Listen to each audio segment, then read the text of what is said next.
খোয়াই জেলার লালছড়া এলাকার বাসিন্দা দীপঙ্কর দাস নামে এক ব্যক্তিকে এনডিপিএস মামলায় দোষী সাব্যস্ত করে ৫ বছরের সশ্রম কারাদণ্ডের নির্দেশ দিয়েছেন খোয়াই জেলা আদালতের মাননীয় বিচারক। পাশাপাশি তার বিরুদ্ধে ৫০,০০০ টাকা জরিমানা ধার্য করা হয়। জরিমানা অনাদায়ে আরও ১ বছরের কারাদণ্ড ভোগ করতে হবে বলে আদেশ উল্লেখ করা হয়েছে। আদালত সূত্রে জানা যায়, মামলাটি নম্বর ৯৭/২০২৩ ১৭ই ডিসেম্বর ২০২৩ সালে শুরু হয়। ওই দিন দীপঙ্কর দাস পিতা মৃত ধনরঞ্জন দাসকে হেরোইন সহ আটক করা হয়। পরবর্তীতে তদন্ত শেষে মামলার তদন্তকারী কর্মকর্তা সাব ইন্সপেক্টর রঞ্জিত সরকার আদালতে চার্জশিট দাখিল করেন।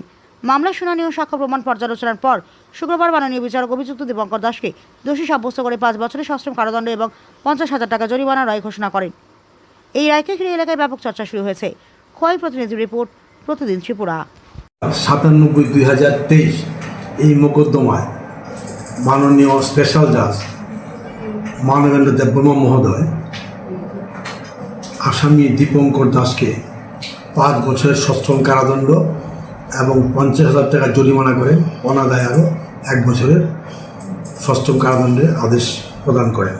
প্রকাশ করা আবশ্যক, 2023-এ 17/12/2023-এ এই কেসের সূত্রপাত আমাদের খোয়াইয়ের এই দুর্গানগরের পূর্ণিমা স্কুলের সামনে আসামিকে ডিটেইন করা হয় এবং ওর কাছ থেকে হিরোইন উদ্ধার করা হয়। পরবর্তী সময়ে এই মোকদ্দমার আয়ও রঞ্জিত সরকার চার্জশিট প্রদান করেন। মাননীয় আদালতে 15 জন সাক্ষ্যপক্ষ প্রসিকিউশনের তরফ থেকে গ্রহণ করা হয়। এই 15 জনের সাক্ষ্যপক্ষে আসামির দোষ প্রমাণিত হয়।